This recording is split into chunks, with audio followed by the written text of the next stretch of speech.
And let's just hop right in. We're here on Equilibrium for game one of this best of three. Spawning in the upper right-hand corner, we have none other than Dragon Kitesy Gaming's Dark. One of the strongest Zergs, a former world champion, but he's up against the current world champion, the Normal Man. In the upper left-hand corner, his teammate, it is Oliveira. This is the semifinals of this week's KSL. We are casting this after the fact, but that's just because I know this match is gonna be so good. We've got to enjoy it. I want to enjoy it in the first person while it's still fresh. We have the replays fresh after the tournament here. If you want these replays, reminder, you can become a Patreon supporter for these replays. And you can feel good about yourself. You can be like, ah, I did a good thing. You know, maybe you're trying to do something good for Christmas. Supporting Korean StarCraft is a great way to celebrate Christmas.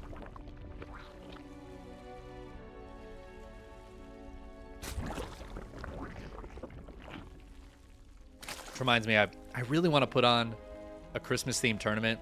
I was talking about it earlier today. I just love the idea of having like all the winter maps, playing Christmas music, and using the mod that adds little Santa hats to all the workers. I think that'd be so cute. Feels kind of like something Home Story Cup would do if they did like a Christmas special.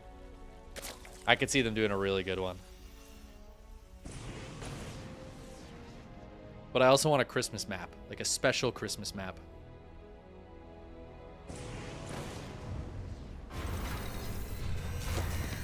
Call it the North Pole. Oh, you could have a Zelnaga tower, like dead center of the map. Like that's the North Pole. Have it like shaped like a giant candy cane. I don't think you can change the shape of those, so that wouldn't really work, but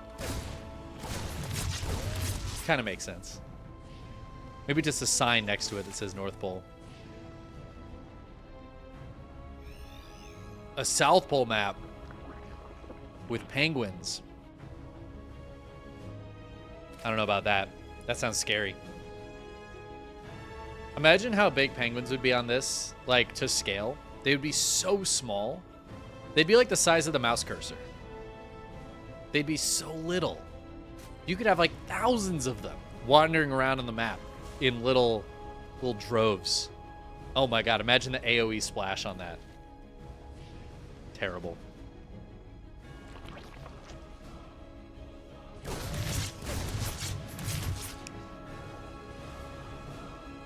Alright, let's talk about this game. This is what I'm casting it for. It'd be really funny if I was like, I really want to see this game, and then I just like don't talk about it the entire time.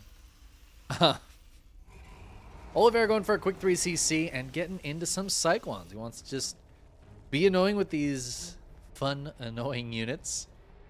Dark gonna have to deal with that with his Lings and Queens. I don't see too many TVZs on this map. It's actually really interesting that these guys chose this map. Just in general, I feel like this one doesn't get chosen very often. And yet, here we are, Oliveira and Dark. I feel like Dark doesn't really shy away from maps like a lot of other players do. Oliveira might have a bit of special sauce for this map. But as I say that, the Cyclones are going to get caught. And one of them dies immediately, and another one is gonna die immediately. All right. Well, Cyclones didn't really get the job done that Oliveira was hoping for. He is trying to get into more barracks. Wait, hold on. I really thought this was going to be more factories behind this. But it is not. It is more barracks. He was floating a barracks, which really makes it look like mech, especially with this Cyclone opener. And I think Oliveira is trying to trick Dark. and make him think that he's going for like a mech build. But it is just decidedly not a mech build. The Lings, though, are going to get another Cyclone kill. They're trying to kill this one. The SCVs are helping defend it. But that means SCVs are going to die. Oh, the Cyclone. It lives just barely, but that's 5 SCVs going down, and Dark's Nidus is hitting. Lings are going to run across the map, but the Queens are going to hop into that worm. They're asking right now, these Queens are like, would you still love me if I was a worm? Oliveira says, no. No, I would not love you if you were a worm. And Dark takes game number 1. A very weird game on a map I don't see that matchup on very often. Extremely quick game. That is, I'll be really honest with you, not what I was expecting at all.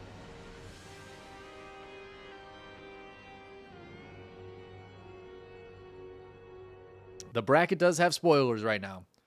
We are casting these moments after the end of the tournament with the replays sent to us by Light of the Cranky Ducklings. So make sure to go check out the Cranky Ducklings as well, who also cast this match. We're going to hop into game number 2 here. And, well, we'll hope it's not quite as quick as that one. Spawning in the upper left-hand corner of Oceanborn, we have Dragon Kites Gaming's Dark. And his opponent in the lower right, we have our Blue Terran, Oliveira. Also a Dragon Kites gamer. Oliveira, though, from the kitesy side of that merger. An important distinction. I actually think he's the only kitesy member left on the roster. I think everybody else on Dragon Kites Gaming was from the Dragon Phoenix Gaming half of the roster.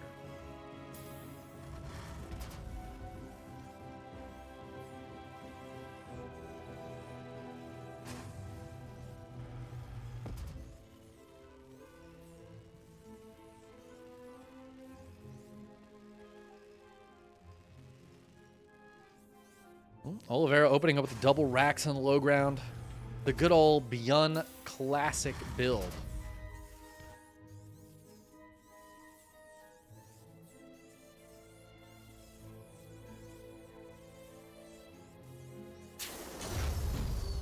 Just realized I can't delete my own comment from chat. I should be able to delete my own comment from chat. Also, I just realized that I've been a Twitch affiliate, I guess. I was a Twitch affiliate before partner for 69 months, as I am subscribed to my own channel for 69 months. So that's pretty cool. My channel has had a sub button for the coolest amount of months.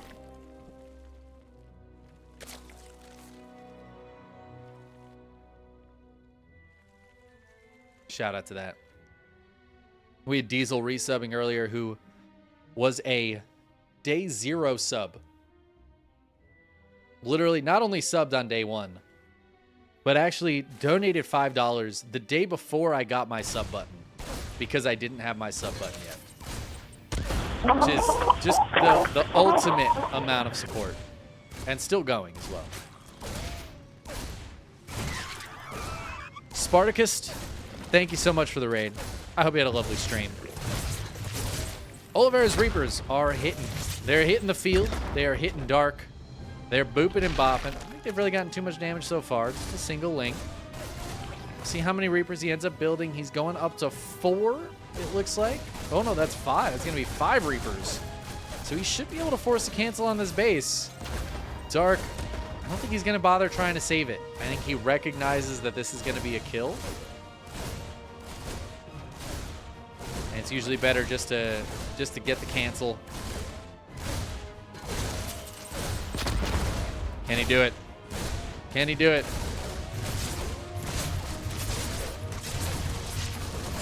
Queens decide to come out. The Reapers say, actually, that's fine. We'll take the Queens. They will get 1 Queen kill. Ling Speed's only halfway done. That's another Queen kill. Oh, the Reaper Grenade misses the Lings. The Lings still have to run away. And now these 5 Reapers are poking at this hatch again. It's under 500 hit points. One of the Reapers goes down, though. Oh my god, but another Reaper shows up. Oliveira keeping it up to 5 Reapers. This Queen is getting dangerously low. This opening is going so well for Oliveira as he kills more Lings. Ling speed is so close. There are so many Zerglings. The Reaper's trying to get up onto the high ground, and they are successful. The Lings trying to chase, but they just can't catch up to him. So many Lings have died now. Ooh, can they get the kill?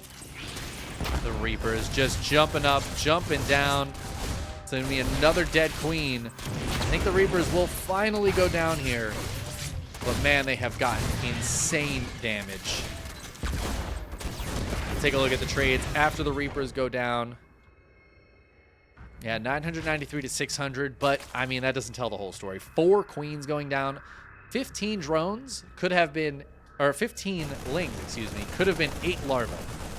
Dark did not want to spend, could have been 8 drones. Wow, none of those words came out in the right order.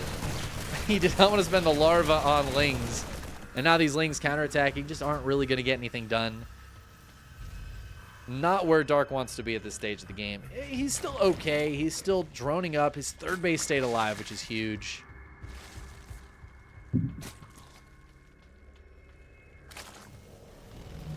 But Oliveira, I mean, I feel like he's in a solid position after that. He's got a 3rd CC. He's got Hellions coming out. He's got Stim on the way. And he's building a lot of Mariners.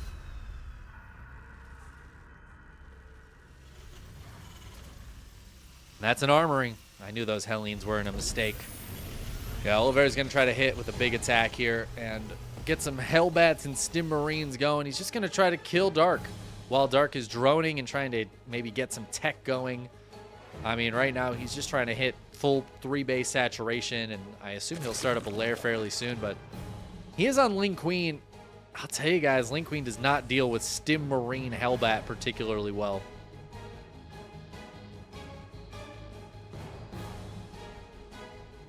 And as more drones come out of Dark, he just doesn't realize this is here. He doesn't see it. And I'm thinking this might just be it. This is I mean, like once these Hellions morph into Hellbats, Dark's gonna be feeling real bad about this. That's a lot of Stim Marines. There's a medevac here for healing as well. That's a lot of Queens.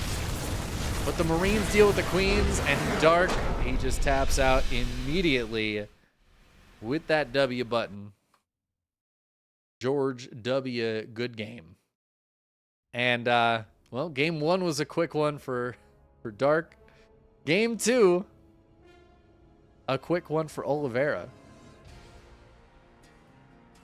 And now game 3, hopefully not a quick one. I'm ready for a nice, long game 3.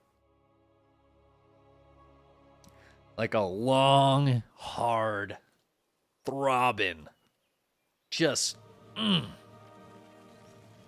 game 3. You know the kind of game 3 I'm talking about. The kind that just makes you Let's hope we get it. Spawning in the lower left-hand corner of Alcyone, we have Dragon Kitesy Gaming's Dark.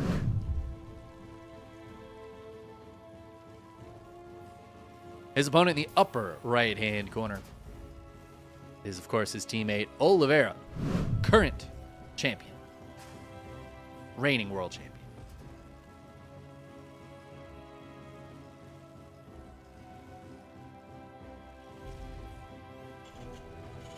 Yes, if you look at the bracket, you will know who wins. That is why the bracket says spoilers, big letters before it. Because we're casting this after the tournament's over. I just wanted to see these games. I knew these games were going to be good. So far, they have not been what I expected, though. That's why I'm hoping this game a bit beefier. I don't usually expect one-sided matches between these two guys, but obviously, Dark does like his aggression. So game 1, not too much of a surprise. Oliveira just hitting a good timing in game 2 off the back of some big damage. And I mean, it's funny because I feel like I've seen that build, that kind of build before. And a lot of times it doesn't seem like it works. But the reason that worked so well for Oliveira is because of how much damage the Reapers got done, right? He killed all those Lings, killed all the Queens. And If Dark had decided to follow that up with like a few drones and then just like a big swell of roaches to try to attack, which, to be fair, is kind of a Dark thing to do, I think Oliveira would have been in trouble. But Oliveira got a little lucky there in that Dark picked strategy that would have just died to the Hellbat Marine follow-up. And that's the risks you have to take. So Dark took a risk in that game of droning up after having all that damage done to him, knowing there was a chance Oliveira would attack him and just kind of kill him. He could have flipped the coin the other way and taken a risk by going for a big attack. That's a big part of the strategy part of StarCraft. In some games, it's a little more relevant than others. Sometimes the players know exactly what their opponent is doing, and it's just about who can execute better. Those games are super fun, too. I feel like a Rainer Clam or something is like that, where maybe they're not doing anything crazy. They're just going to do the exact same builds every game. But it's just about who's executing better at any given moment. But StarCraft's a strategy game. Sometimes you can pick a strategy and your opponent picks a strategy and your strategy wins. And that's just like the end of the game. As long as you both execute to pretty much the same level, one strategy is going to beat the other one, and it can be frustrating, even at the highest levels, to deal with something like that. But it would not be an RTS if that wasn't part of it. It would just be real time. What if you had like an auto builder for units, but you had to micro all the units? You like auto built whatever army you wanted to build against each other, but then it was just like a micro battle with those units. So instead of strategy, it was just a micro wars. Taking the S out of RTS.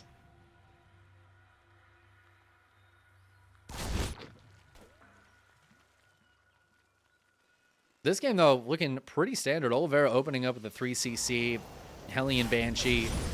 Just poking and prodding here. Dark's going for a, I don't want to call it a quick lair, but certainly not a late lair. We are 4 minutes into that game. The lair is almost done. No other tech here for Dark just yet, though. Kind of wondering if he's planning on doing some roaches or if he wants to get cheeky with like a spire. A lot of times if you see the no tech until the lair is done, it could be a spire, but there's no gases here, so. Oh, hold on. What did I see? Do you see what I see? A worm, a worm. Dark trying to make this a quick game 3. All right. Oliveira's on a lot of Hellions. Queen's pretty good against those.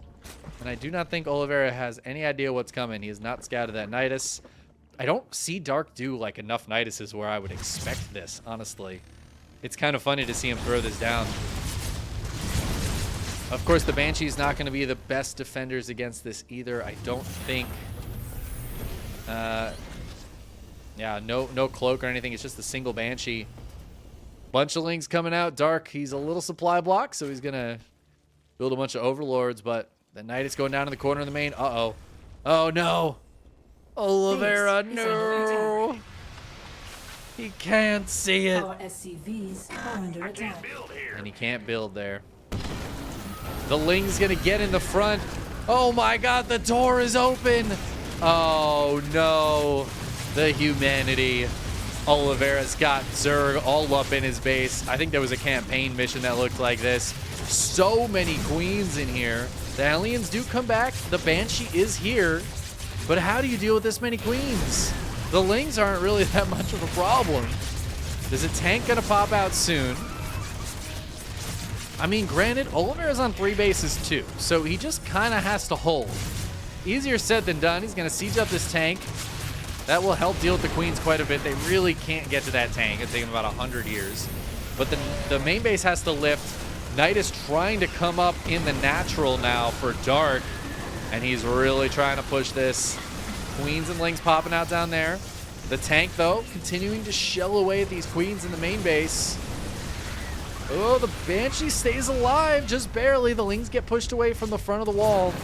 Only 5 SCVs have fallen. Oliveira is, I mean, he's holding. This is not pretty. There's a lot of creep in his base right now.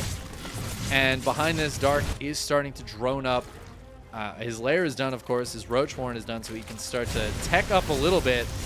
Dark doesn't want to overstay his welcome. If Oliveira is going to hold, Dark wants to leave and keep these queens alive. Losing these queens would be very, very bad. But he's going to keep on fighting this right now. Stim is done for Oliveira. These queens need to get the hell out of here. Oh, I don't think any of them died on the way out, actually. The Nidus goes down. All the creep goes down. This is not as bad for Oliveira as I'd expected it to be. He has 1-1, a bunch of Stim Marines. Combat Shields is on the way. He's got more medevacs coming out. He still has tanks and Hellions alive. He lost some SCVs in that, but like overall, he really didn't lose much. A few Marines, the Banshee, a tank. And Dark did not drone up nearly as much as I had expected. He is only on 50 workers right now as he spends a few drones for these extractors, for a new base. He's using drones all over the place for buildings, which means all those drones he made right as the attack was finishing up, they're pretty much gone. That drone lead is pretty much gone. Oliveira is basically even on workers, on even bases with the Zerg, with a much better army. Now, Roaches are popping out. They don't have speed or 1-1, though. And Oliveira is here with siege tanks. I think Oliveira might be able to push through this. Maybe Dark can hold on. Some Lings and Roaches from the back. Oh, my gosh, a huge surround for Dark. There are 13 queens here. The problem is those do not deal with Stim Marines very well. While the tanks will go down, the Marine's going to take a great trade in the meantime. And they're just going to keep pushing up here. All the Roaches are dead. The Marines just gunning these queens down. It was 13 queens. It's down to just 4. Make that 3 and make that 2, as I think we're close to seeing the 2 Gs as well. A few Roaches pop out. They push Oliveira away. Dark holds onto his 4th base. And in the meantime, he did get up to 63 drones. He's droning up a little bit more now. It's not a great position for Dark, but it's much closer to even than it was before that attack. I actually don't mind this position so much for Dark, as his 1-1 will probably finish before the next fight. If he can get his 1-1 finished, he's got his Roach speed. His drone count is up to a decent amount now. I don't think this game's going to end in the next couple minutes. I think Dark can keep holding on. He's got an Infestation Pit on the way. He's got Burrow and Tunneling Claws on the way. He's gathering his tools to be cost efficient against the Terran, and Oliveira, recognizing you can't just kill him, is just clearing up some creep spread. He's going to send out some drops, see if he can't get some damage done. And this game has entered a macro phase. I can't believe Oliveira held on with pretty much only Hellions against the Ling Queen Nidus. And then I can't believe Dark held on against the counterattack, which looked like it was straight up going to kill him. But some great play here on both sides, and this game continues. I still think Oliveira is in a much better spot. He's playing against Roach Ravager and TVZ, which is already kind of just nice for the Terran. Marine tank scales better than Roach Ravager, generally speaking. And considering their supplies are increasing at the same rate, it's quite good for Oliveira. The big danger when you're up against a Roach-based player is that they can usually max out so much earlier than you that they can just keep your army supply low. And if the Roaches are overwhelming, well, they do a very good job. The problem here for Dark is that his Roaches are not going to be overwhelming. Oh. So he needs some other tools, and we see 5 Infestors on the way out. He's got Neural being created. He's getting those tools. Roach Burrow also really nice here. Dark is very good at spotting with some individual Roaches or individual Infestors. He can obviously also harass with those, be annoying, block command centers from landing. But now that Oliveira knows about them, he's probably going to have some turrets around. He's going to be keeping an eye out. Obviously, when it's not moving, it's not very obvious, but the moving Our Roach SCVs Burrow are under attack. actually kind of easy to see. But Oliveira's just going for a push. Oh, there are some infestors out. Can we get some big fungals? That's a nice one. Some biles going down, but there's still a lot of Marines here. A second fungal is really good. Dark has to be careful not to lose these infestors. They're so crucial in this defense, trying to come around for a flank fungal. But the tanks are going to siege up and keep moving forward. Oliveira's feeling good about this. He's trying to pre-split his units so he dodges the fungals. And Dark has not been able to get any good fungals off since those first two. Ooh, a lot of Raptors getting blasted here. Can he land another fungal? That one doesn't really hit.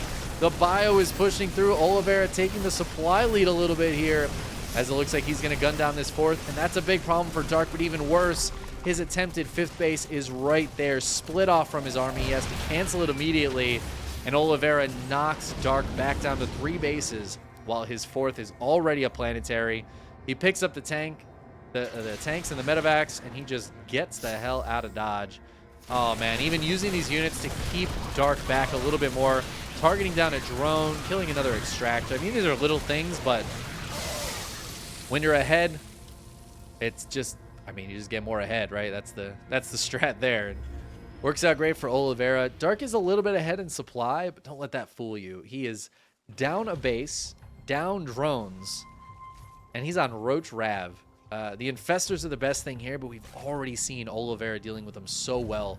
Those first 2 fungals hit pretty nicely, but after that, Oliveira just wasn't letting them hit. He would run forward and pull back immediately as soon as he saw those infestors come forward. The infestors kind of slow. Fungal is not an instant cast. Once upon a time it was, and it was really good. But now it's not instant, so if the Terran is on it and splitting before you get that fungal off, you're not going to hit it. So far, we haven't seen Dark be able to hit one that Oliveira is ready for. Now Oliveira with a double drop to the bottom side and the big push to the top side. Immediate cancel here. Oliveira has some ghost with this as well. So he can get some cheeky snipes or EMPs off. That double drop going to force another cancel on this base, it looks like, as Dark is nowhere nearby. He's trying desperately to retake his fourth, to take the gold base, anything he can do, but Oliveira is making this so hard for him. Oops, some ghost out front here. Where are the infestors? They're nearby. Can they get a money fungal? Oh, some big snipes. One ghost dives forward. I think it's an okay fungal, but I don't know if that's enough. The scans, the constant scans from Oliveira, he's not letting these infestors get close at all. Goes for the EMP. There's another fungal here available. Can he get it? Is it even going to matter? It dies immediately. The EMPs land. I think there's only 1 fungal left. Oh, the infestors path towards the tank. Dark is losing everything over here. And in the meantime, it looks like he was losing stuff on this side too. Dark has a lot of units here that could be really helpful in this fight. Oliveira doesn't see that burrowed infestor that's keeping an eye on things. But Oliveira's up 20 supply right now. Dark is fighting for his life, trying to get 3-3 to finish up. But Oliveira's is done, and he is diving forward. Some blinding clouds, beautiful blinding clouds. Infestors pop up and go for some fungals. Is it enough, though? The roaches and hydras, I think they clear this. It's painful for Dark. Oof, those last couple of tank shots, very painful. And Oliveira ends up 30 supply ahead. Dark clears his side of the map, but at what cost? What did it cost him? Everything. He's got 3 hatcheries on the way, but I mean, he's mining from essentially 1.5 bases right now. That is not where you want to be when your opponent, I mean, Oliveira on his side of the map, he has been untouched since that Nidus got cleaned up earlier. He's on 5 bases, 80 SCVs. He's so chilling right now. And, I mean, he's got all the tools he needs. He's got lib range on the way. He's got more ghosts coming out. Widow mines even now. Just trying to gather it all together. Dark is on Roach Hydra, which is a solid composition, but it really needs that final piece of the puzzle. It needs those lurkers.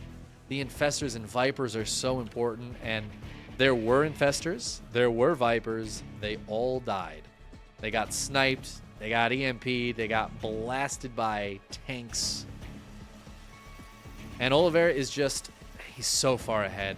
He's so far ahead, and it's going to be so difficult for Dark to fight this army. Dark doesn't have the tools anymore. He doesn't have the tools. Oliveira's tools are better.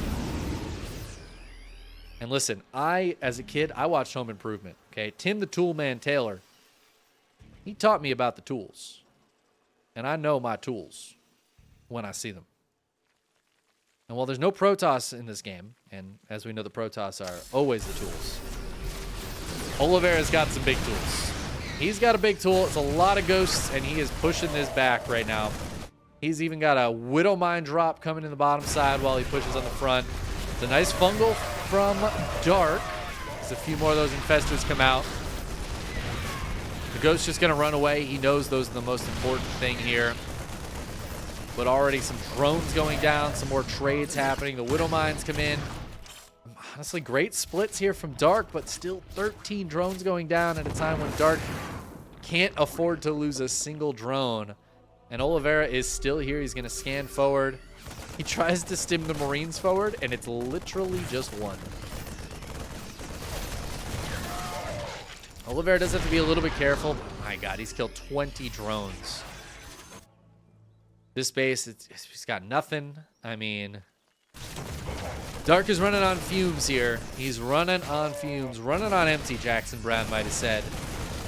And I think we are close to Oliveira just taking this game and taking this series. I genuinely see no way back into this for Dark. He's down 20 supply, but it just doesn't feel like it tells the whole story. His drone count has been pretty abysmal this whole game. As we see Oliveira mining significantly more in the last few minutes. Oh, a nice ghost nab there. Goes for a friendly EMP, but he can't hit all the ghosts. They're too split. There are four liberators here, 3 liberators here. Siege tank. Oliveira needs a scan, but oh, the Viper's coming in. Going for some yoinks, some EMPs going off though. The Hydra's trying to break through. But that is gonna be that as Oliveira holds the Nidus at the start of that game. Honestly, that was the most impressive part of that game. Dark holding the counterattack was also very impressive, but it felt like after that, Oliveira was step for step with Dark. And just, he had that composition that scales better, right? The Terran army scales more naturally than Roach Ravager does. And as we got into the late game, the Ghosts, the tanks, the Liberators, you just can't deal with that nearly as well from the position Dark was in. GG.